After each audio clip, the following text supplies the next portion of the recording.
Bharat England test series రసవత్తరంగా సాగుతోంది. తొలి టెస్ట్ లో ఇంగ్లాండ్ గెలిస్తే రెండో టెస్ట్ లో అదరగొట్టిన భారత్ సిరీస్ ను సమన్ చేసింది. మూడో టెస్ట్ లో మళ్లీ ఇంగ్లాండ్ పై చేయి సాధించింది. దీంతో ఇప్పుడు నాలుగో టెస్ట్ ఆసక్తిని రేకెత్తిస్తోంది. నిజానికి ఈ సిరీస్ ఆరంభానికి ముందు భారత్ ఈ స్థాయిలో పోటీస్తుందని ఇంగ్లాండ్ అనుకోలేదు.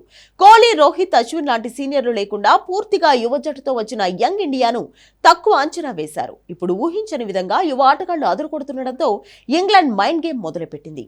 నాలుగో టెస్టుకు ముందు మాటల యుద్ధానికి దిగింది. ఇంగ్లాండ్ జట్టులో దూకుడుగా ఆడే ఆటగాడిగా పేరున్న హ్యారీ బ్రూక్ విలేకరుల సమావేశంలో మాట్లాడుతూ ఇండియా మమ్మల్ని చూసి భయపడుతుందంటూ కామెంట్ చేశాడు. భారత ఆటగాళ్లు తమ ప్లేయర్స్ ను టార్గెట్ చేశారంటూ బ్రూక్ చెప్పుకొచ్చాడు. అందుకే ధీటుగా బదులిచ్చామంటూ మాట్లాడాడు.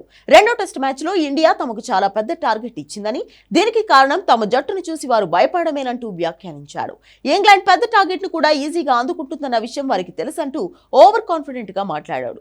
బ్రూక్ వ్యాఖ్యలపై భారత ఫ్యాన్స్ ఫైర్ అవుతున్నారు. కోహ్లీ, రోహిత్ లేని టీమిండియాను ఇంగ్లాండ్ చాలా తక్కువ అంచనా వేసిందంటూ ఎద్దేవా చేస్తున్నారు.